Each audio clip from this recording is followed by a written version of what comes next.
দুটি সংখ্যার গসাগু ২১ এবং গুণফল ১৫৭৫ হলে সংখ্যা দুটির লসাগু কত? এখানে আমাদের গসাগুর মানটা দেওয়া আছে ২১ আর দুটি সংখ্যার গুণফল দেওয়া আছে। এখানে বলছে যে লসাগুটা আমাদের বের করতে। তাহলে যেটা দেওয়া আছে সেটা আমাদের লিখি। তাহলে দুটি সংখ্যার গুণফল কত দেওয়া আছে না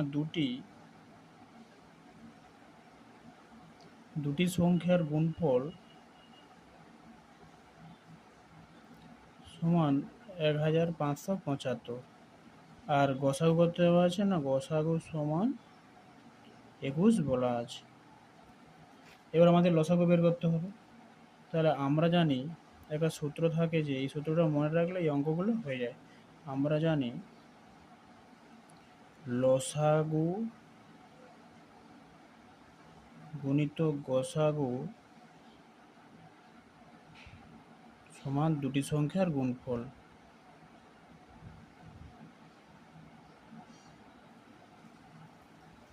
দুটি সংখ্যার গুণফল, এটাই আমাদের হচ্ছে সূত্র। এবার বা লসাগু আমাদের যেহেতু বের করতে বলছে, তাই লসাগু রাখলাম। গসাগুর মান দেওয়া আছে ২১, ২১ লিখলাম। দুটি সংখ্যার গুণফল কত? ১৫৭৫। বা লসাগু সমান ১৫৭৫/২১। এদের কাটাকাটি করলে ৭৫ উত্তর হয়। তাহলে নির্ণয় লসাগু সমান, অতএব লসাগু সমান কত? ৭৫। অতএব নির্ণয় লসাগু আমাদের যেহেতু বের করতে বলছিল, নির্ণয় লসাগু সমান ৭৫ আমাদের উত্তর।